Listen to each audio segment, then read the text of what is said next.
आज हमारा हिंदू एनालिसिस का डे है 19 जून 2020 और आज के दिन की बात करेंगे तो आज है फ्राइडे। और before we start our lecture आप ध्यान रखिए, प्राप्ति आईएएस ने आपको एक ऑफ़र दे रखा है कि अगर आप यूपीएससी और पीसीएस की प्रिपरेशन कर रहे हैं तो आप अगर एग्ज़ाम से डरते हैं और आज तक आपने प्रिपरेशन नहीं स्टार्ट की, देखिए लॉकडाउन के बाद और इस कोविड-19 के बाद एक चीज़ तो क्लियर हो गई है कि आज की डेट में बिज़नेस से बेहतर जॉब है और जॉब में बेहतर है कि आप एलीट क्लास की जॉब में हो। तो अगर आप स्टेप इन करना चाहते हैं कंपटीशन के लिए और फ्यूचर 2021 को टारगेट करना चाहते हैं, general studies integrated course start हो चुका है। Hybrid course means online course चल रहा है, एडमिशन ओपन है, अप्लाई कर सकते हैं। फ्लेक्सिबिलिटी है कि जैसे ही आपका लॉकडाउन कोचिंग्स के लिए ख़त्म होगा आप ऑफलाइन कोर्स में आ सकते हैं। नए बैचेस 23 जून 2020 से स्टार्ट हो रहे हैं। आपको और डिटेल चाहिए तो आप प्लीज़ नीचे दी मेल आईडीज़ पे मेल करें ताकि हम आपको जवाब दे पाएँ। होप करते हैं आप मेल करेंगे, हम आपको जवाब देंगे। चलिए लेक्चर स्टार्ट करते हैं। आज 19 जून है। जो लेक्चर है ये करंट अफेयर्स का एक पार्ट होता है, हिंदू के कुछ एडिटोरियल्स हम आपको पढ़ा रहे होते हैं। देखिए मैं एक चीज़ मानता हूँ कि एक लेक्चर कभी बहुत डिलेड हो जाता है, कभी थोड़ा जल्दी आ जाता है। देखिए मैं जितने एडिटोरियल्स होते हैं उन सबको उठाता हूँ और कोशिश करता हूँ पूरा आपको समझाने के लिए। तो जब फास्ट ट्रैक में नहीं जा रहा तो बहुत स्लो चल रहा हूँ तो सर थोड़ा टाइम लगेगा, ऊपर नीचे चीज़ें होती हैं, बट उसके लिए सॉरी। चलिए टाइम वेस्ट किए बिना हम अपना लेक्चर स्टार्ट करते हैं। दो न्यूज़ इंपॉर्टेंट हैं। पहली ये कि इंडिया के 10 सोल्जर्स जो चाइना ने लिए थे वो फ्री कर दिए हैं। दूसरा 20 लोगों की बात थी, आज अपडेट हो चुका है 43 आर्मी मैंस हमारी कंट्री के भी मारे गए हैं। जिन्हें सीवियर इंजरीज़ हैं वो भी मारे जा रहे हैं, मतलब मर रहे हैं आफ्टर डेथ इंजरी, तो उनको भी डेथ होती जा रही है। तो एक कंडीशन ऐसी बन रही है, तो हमारे यहाँ भी नंबर्स बढ़ रहे हैं। इवन चाइना में भी 40+ हैं, जिसके बारे में कई ऑफिशियल स्टेटमेंट्स आ चुके हैं यूएस की साइड से, इवन चाइना के न्यूज़पेपर की साइड से। तो कहीं ना कहीं कुछ विन विन सिचुएशन हमारी भी है, बट इससे काम चलेगा नहीं, हमें सोचना पड़ेगा। इसके बाद प्लांटेशन स्ट्रेटजी एक बनी है ट्री सर्वे के बाद, राजपथ पे प्लांटेशन कैसे होगा, क्या होगा, क्योंकि कई सारी वहाँ पे चीज़ें हैं जिनकी प्रॉब्लम्स हैं, तो इनको देखा जाएगा, देखते हैं क्या होता है। तो वो भी एक एनवायरनमेंट से रिलेटेड है। आज का सबसे इंपॉर्टेंट एडिटोरियल है एट द हाई टेबल। जैसे कि आपको पता है कल इंडिया फिर से परमानेंट मेंबर वाली सीट में चूज़ कर लिया गया। पहली चीज़ आपको बेटा यहाँ पे याद रखनी है कि ये साल इंडिया का नहीं था, इंडिया नॉन परमानेंट मेंबर नहीं बन सकता। इस साल की सीट अफ़गानिस्तान की थी, तो क्योंकि हमारे को 175th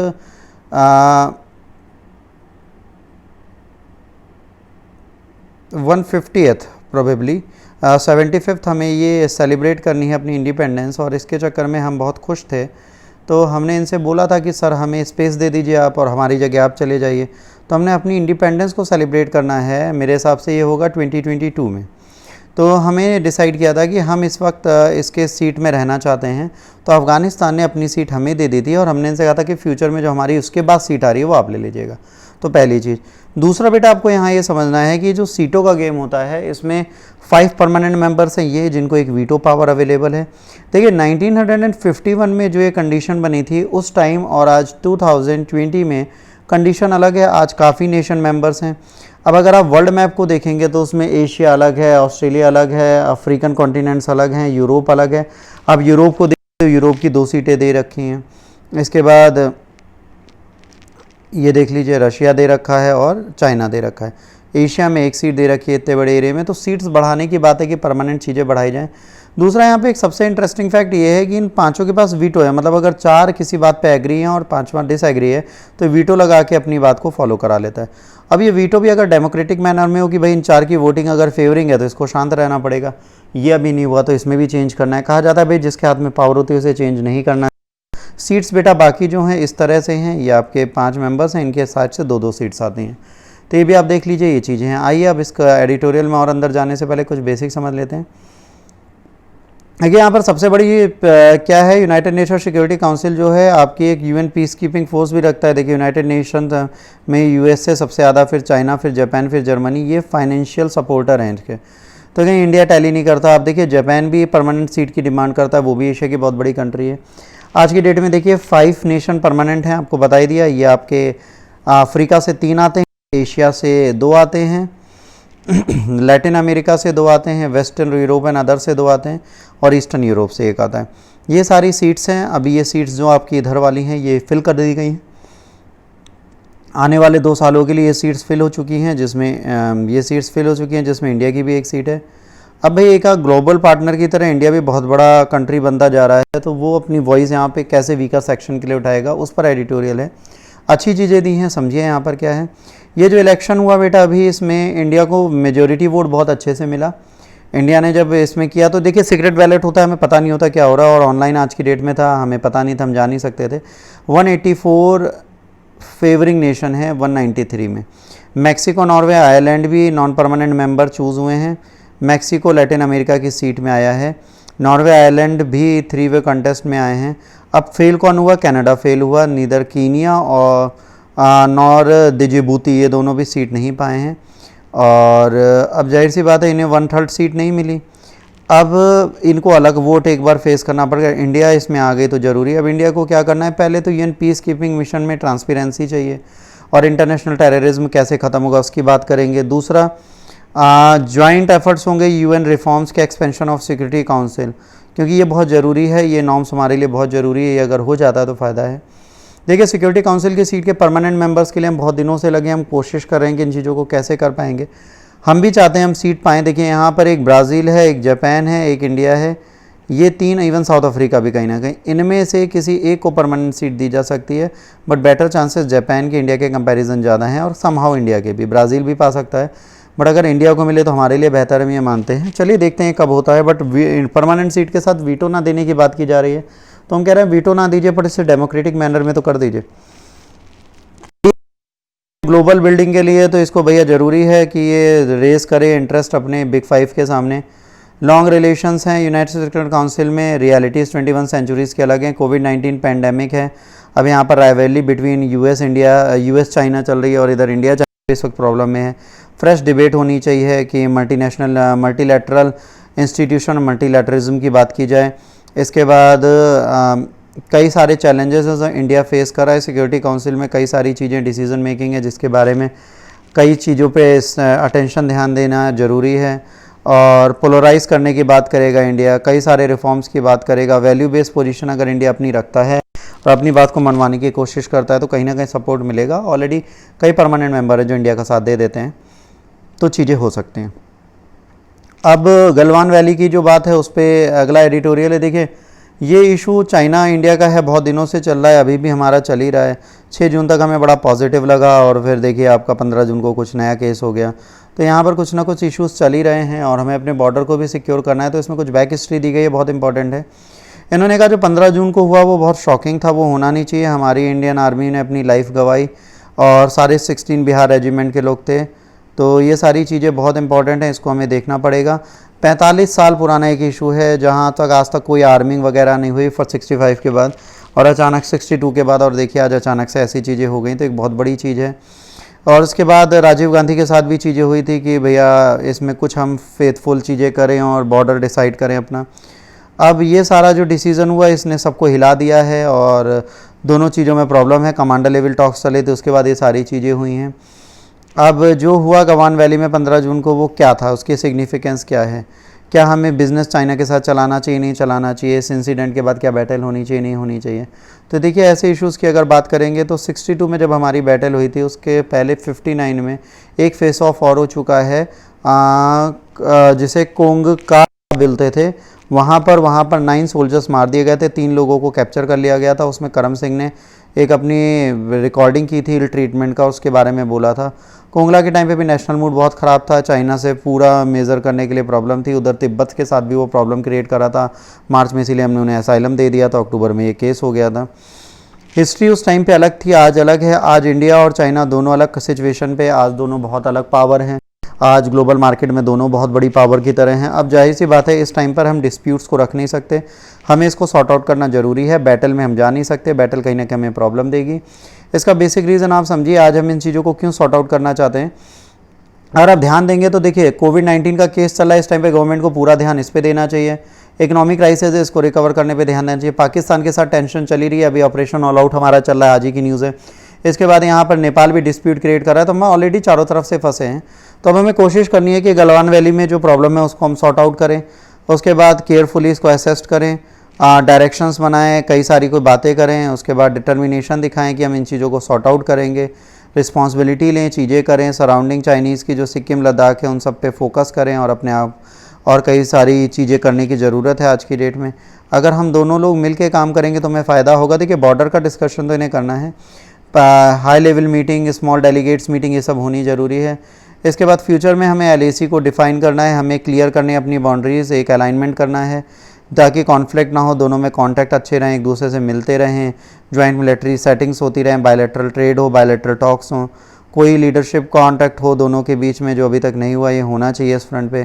डिप्लोमेटिक चैनल्स इसमें बात करें, टाइम लें अपनी चीज़ों का और इस चीज़ को ख़त्म करें। देखिए एक दिन में तो ये प्रॉब्लम बॉर्डर की नहीं ख़त्म होगी, बट अगर हम चीज़ें धीरे धीरे करेंगे तो प्रॉब्लम होगी। आज की डेट में देखिए अगर इंडिया के साथ प्रॉब्लम चाइना की क्रिएट होती है तो कई सारी ऐसी इशूज़ है जो हमारे सामने है। भाई enable spying surveillance, 5G incense, ये सब देना था।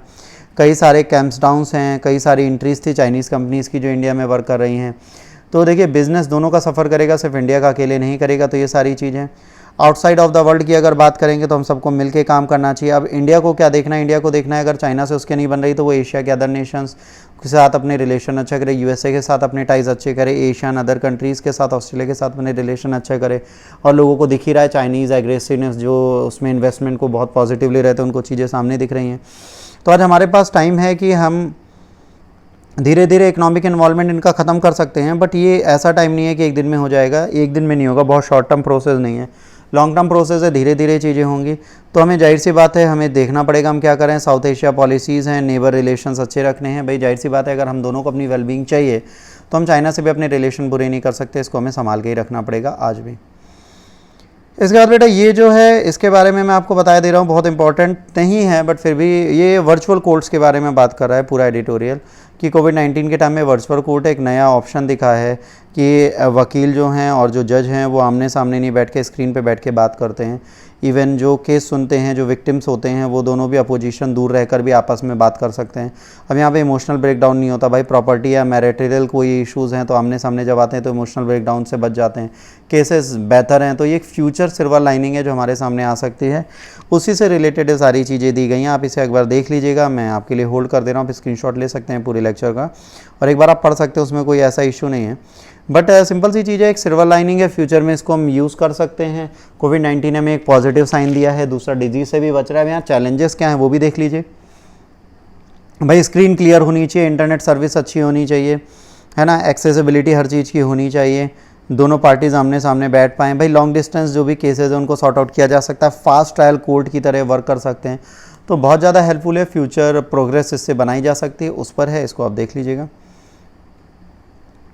इसके बाद मेरा पेट्रोलियम प्राइसेस जो बढ़ रहे हैं उस पर बात है। अब आप देखेंगे जून में बहुत ज़्यादा प्राइस बढ़ा दिए गए। देखिए 12 स्ट्रेट डेज़ हैं जहाँ पर 6 रुपये 55 पैसे और 7 रुपये 4 पैसे डीजल और पेट्रोल का रेट बढ़ गया है। इंडियन ऑयल कॉर्पोरेशन ने बोला कि जो हमारी लॉन्चिंग है 10% और 9% बढ़ा है, जो इनकी फोर्थ वैल्यू है वो वैसे 22 रुपये। देखिए डीजल पेट्रोल जो हमें 22 रुपये और 18 रुपये मिलता है, बट आज की डेट में इसमें जो टैक्स मिलता है उसका अधिक 76-80 रुपये जाता है, एक्साइज ड्यूटी ये सब लगती है दिल्ली की, तो देखिए 76 रुपये पेट्रोल पहुंच जाता है। अब यहाँ पे प्रॉब्लम ये देखिए हम क्या लेते हैं, हम क्रूड ऑयल लेते हैं। जब हम क्रूड ऑयल लेते हैं तो क्रूड ऑयल की कंडीशन अलग होती है। अब यहाँ समझ लीजिए क्या होता है, हम अगर रिफाइन ऑयल लेंगे तो हमारा ज़्यादा फ़ायदा होगा, तेल हमें सस्ता मिलेगा वर्ल्ड मार्केट से। बट हम क्रूड ऑयल लेते हैं तो उससे बहुत सारी चीज़ें हैं, ग्रीस है, वैसलीन है और बहुत सारी बेसिक चीज़ें हैं जो उससे निकलती हैं। पॉलीथीन का जो पॉलीमर है वो निकलता है, बहुत सारी चीज़ें ऐसी हैं जो वहाँ से यूज़ होती हैं। तो ये बहुत इंपॉर्टेंट चीज़ है जो हम यूज़ करते हैं। अब जाहिर सी बात है कोविड-19 का टाइम है, अगर आप प्राइस हाइक करेंगे, ऑलरेडी लॉकडाउन था, इकोनॉमिक कंडीशन बुरी है, लोगों के पास पैसे नहीं, अर्निंग नहीं, अगर आप प्राइस बढ़ा रहे तो कहीं ना कहीं वो इकोनॉमिकली कमोडिटीज़ का भी प्राइस बढ़ाएगा, सर्विस भी बढ़ाएगा। और दूसरा भी तो पब्लिक ट्रांसपोर्ट चल नहीं रहा है, जब पब्लिक ट्रांसपोर्ट चलेंगे तब कितनी दिक्कतें होंगी। देखिए सरकार को जिस जगह रेगुलेशन करना चाहिए उस जगह वो प्राइस बढ़ा रही है, इसके प्राइस हाइक करने से चीज़ें इंप्रूव नहीं होंगी, उल्टा आपको इसे इतना रेगुलेट कंट्रोल करना। ऑलरेडी इंटरनेशनल मार्केट में क्रूड ऑयल के प्राइस डाउन है, उसके बाद भी हम इस चीज़ को करने की कोशिश कर रहे हैं तो थोड़ा गलत है। हम कोशिश करें इसको सही कर लें, अगर हम इसे इंप्रूव कर पाते हैं तो हमें फ़ायदा होगा। देखिए प्राइस बढ़ाने से कमोडिटीज़ के प्राइस बढ़ेंगे, महंगाई बढ़ेगी। ऑलरेडी जिसके पास फाइनेंशियल क्राइसिस है वो इसे कैसे करेगा। आज अगर हमें कहीं मूव करना है तो प्राइवेट व्हीकल ही हमारे पास ऑप्शन है, पब्लिक ट्रांसपोर्ट चल नहीं रहा है, मेट्रोज चल नहीं रही, चीज़ें हमारे लिए और एक्सपेंसिव अगर गवर्नमेंट ऑफ इंडिया कर देगी तो प्रॉब्लम होगी। तो इस पर एक वर्कआउट करना चाहिए, एक बार सोचना चाहिए।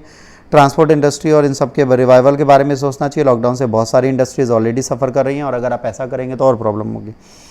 इसके बाद देखिए हम इंडिया चाइना के बारे में भी बात कर रहे थे कि हमें सॉल्यूशन करना चाहिए, तो उस पर एक डिबेट बहुत अच्छी है। इसमें बोला गया कि इंडिया चाइना को अलग रखना है और इंडिया इन सब से हट के अपने आप को काम कर सकता है, तो जाहिर सी बात है उस पर है। देखिए इसमें कुछ इंपॉर्टेंट फैक्ट्स दिए गए हैं, मैं आपको हर चीज़ में बता दे रहा हूँ। यहाँ पर प्रॉब्लम पहली है, पैंडेमिक का टाइम चल रहा है। क्वेश्चन है कि हमारा जो इम्पोर्ट है चाइना से वो बढ़ता जा रहा है। 19-20 में 65 से 81 बिलियन हो गया। आज बहुत सारी इंपॉर्टेंट हमारे लिए प्रॉब्लम है और इंडिया मैन्युफैक्चरिंग सेक्टर बहुत बुरी हालत में है, इसको हम सही इतनी जल्दी नहीं कर सकते। तो कहा जा रहा है कि हम आने वाले टाइम पे इसको ख़त्म कर सकते हैं। तो जाहिर सी बात है, हम बहुत सारी चीज़ें चाइना से खरीदते हैं, हम इतनी जल्दी नहीं कर सकते। फार्मास्यूटिकल से लेकर, ठीक है, हेल्थ केयर वर्कर्स और सबकी चीज़ें हम यहीं से लेते हैं, मल्टीपल सप्लाई यहीं से होती है। तो हम इसको इतनी जल्दी तो ख़त्म नहीं कर सकते, ये चीज़ आप भूल जाइए। हमें बहुत सारी चीज़ें हैं, सेमीकंडक्टर हो गए, मशीनरीज़ हो गई, मैन्युफैक्चरिंग हब्स हो गए, ये सारी चीज़ों पे हम उन्हीं पे डिपेंडेंट है। ये हमारी जो चीज़ें हैं इन सब पे हम उन्हीं पे डिपेंडेंट है, तो हम इसे कैसे ख़त्म कर सकते हैं। मेडिकल मास्क हो गए, ये सब हो गए, आज की डेट में इनके बिना हम काम नहीं कर सकते। इवन सबसे बड़ी बात है, जो सोप आप यूज़ करते हो वो तक चाइना आपको बना के देता है। हैंड वॉश और सैनिटाइज़र ये सब उन्हीं से आ रहा है, मास्क हो गया, पीपीवी किट्स हो गई। तो चाइना आज की डेट में हमारे लिए बहुत ज़्यादा काम कर रहा है, जिसकी हमारी डिमांड है। और आज की डेट में अगर हम चाइना से बाहर जाना चाहते हैं तो जाएंगे, तो हमारे पास ऑप्शन क्या है, इसको देखना है। देखिए 2008 के बाद तो चीज़ें बदली। 2008 के बाद जब हमारी इकोनॉमिक क्राइसिस और सिचुएशन इंप्रूव हुई तो बहुत सारी चीज़ें हुई। बट आज प्रॉब्लम है कि चाइना और इंडिया में दिक्कत इतनी है कि इंडिया जो है वो फ्रंट लाइन में है ज़रूर, बट वो सर्विस सेक्टर में है और चाइना जो मैन्युफैक्चरिंग सेक्टर में है। और मैक्सिमम हमारी जो असेंबली लाइन और मैन्युफैक्चरिंग है वो भी हमारे हाथ में नहीं है। चाइना आगे इसलिए बढ़ा क्योंकि वो फाइनल असेंबलर भी है, बहुत ज़्यादा प्रोडक्ट है। हमारी कंट्री में प्रॉब्लम है, हमारे यहाँ स्किल्स की प्रॉब्लम है। चीप लेबर और लैंड से काम नहीं चलता, स्किल हमारे यहाँ नहीं है। स्किल की लैग के चक्कर में हमारे यहाँ लोग नहीं आएंगे और डिमांड एंड सप्लाई के केस में हम फंस जाएंगे। हमें कोशिश करनी है कि हम चाइना और इंडिया को साथ में लेके चलें और उसके बिना काम नहीं चलेगा। अब ये सोचें एक दिन में हो जाएगा, नहीं होगा। अब हमारी कंट्री में इन्वेस्टर, हम एफडीआई लाने का मैन्युफैक्चरिंग सेक्टर की बात करते हैं, बट हमारे यहाँ लोग आईटी सेक्टर में ज़्यादा इन्वेस्ट करना चाहते हैं। रीज़न सिंपल है, हमारे यहाँ वहाँ पर स्टाफ अवेलेबल है, हम ग्रूम्ड हैं, हम स्किल्ड हैं उसके लिए। बट मैन्युफैक्चरिंग सेक्टर में हमारे पास कोई यूनिट नहीं है, कोई भी हेल्प नहीं है। हमें अदर नेशन की तरह दूसरे नेशंस को वेलकम करना चाहिए, दूसरे नेशंस के साथ भी हमें रिलेशंस बनाने चाहिए। ट्रेड रिलेशन में हम अदर्स पे भी डिपेंड करें। देखिए एक चीज़ ध्यान रखिए, 2008 में जब इकोनॉमिक स्लो डाउन आया था, उस टाइम पे ऐसी सिचुएशन हमारे वर्ल्ड की बनी थी कि हम उसे इंप्रूव नहीं कर पा रहे थे। तो उस टाइम पे कुछ ऐसे क्वेश्चंस रेज हुए थे जो हमें समझने हैं। 2008 के बाद ग्लोबल मार्केट से आज लोकल मार्केट पे है, तो सारी इकोनॉमी अपनी मैन्युफैक्चरिंग अपनी चीज़ों पे डिपेंड करती है। मेक इन इंडिया हमने बनाया, धीरे धीरे हम उस पर प्रोग्रेस करेंगे।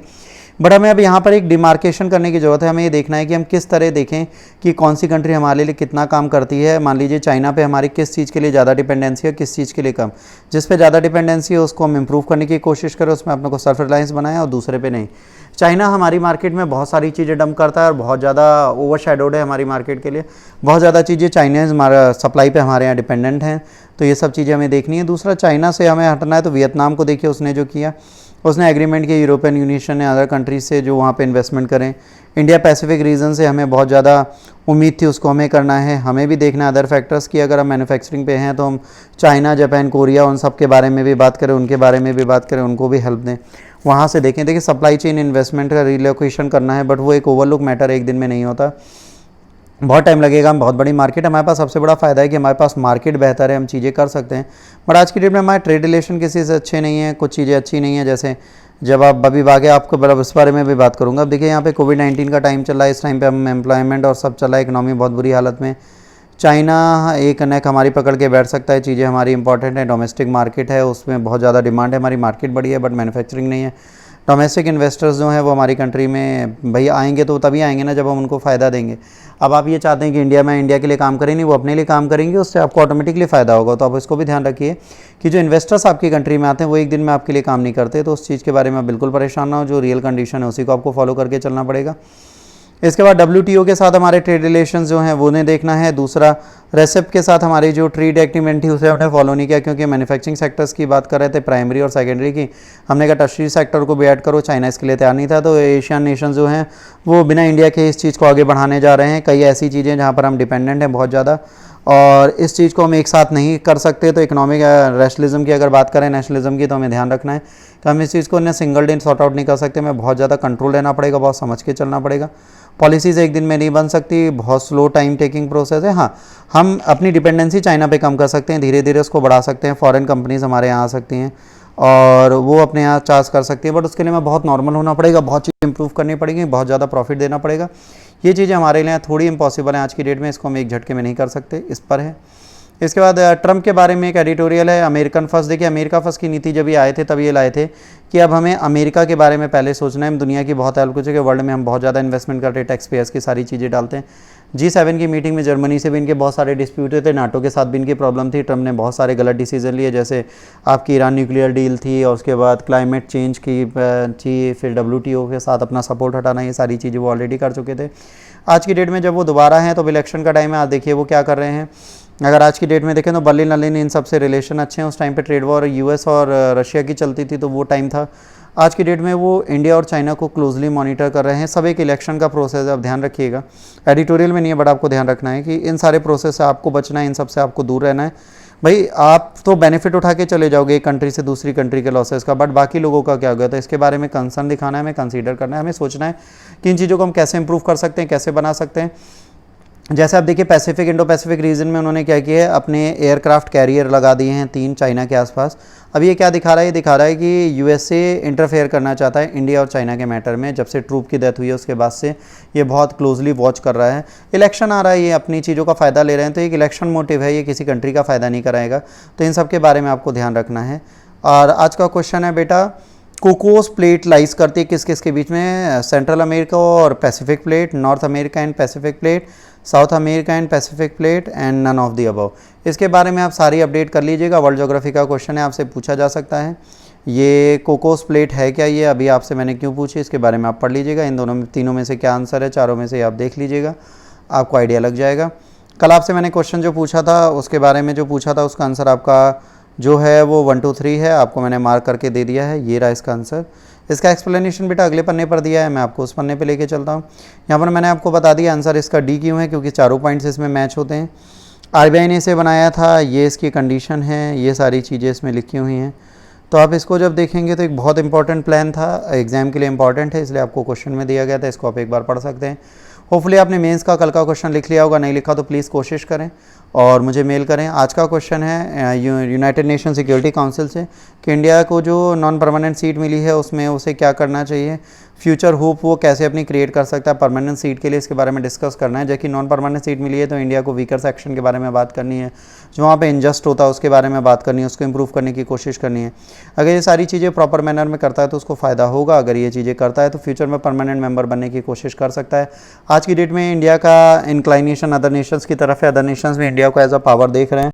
चाइना के साथ जो केसेस आज की डेट में वर्ल्ड वाइड चल रहे हैं, जो डिस्प्यूट चल रहे हैं, उसके बाद चांसेस हैं कि हमें परमानेंट सीट मिल जाए। फ्यूचर कोई नहीं जानता, जो होगा वो होगा। तो प्लीज़ इस पे आंसर आप लिखें। आज का हिंदू देखने के लिए धन्यवाद। उम्मीद करता हूँ आपको अच्छा लगा हो। अगर आपको कोई प्रॉब्लम है तो प्लीज़ कमेंट बॉक्स में डिसलाइक करके बताएं क्यों है, और अच्छा लगे तो प्लीज़ लिखें, क्वेश्चंस करें, आंसर्स करें। God bless you all, take care. Lecture अच्छा लगे तो प्लीज़ लाइक शेयर सब्सक्राइब करें। टेलीग्राम और फेसबुक के लिंक आपको दिए हैं, बाकी डिटेल आपको डिस्क्रिप्शन बॉक्स में दी गई है। इंस्टा, टेली, फेसबुक सबके लिंक्स, जहाँ पे आप मुझे सब्सक्राइब फॉलो कर सकते हैं। God bless you all, take care, bye bye.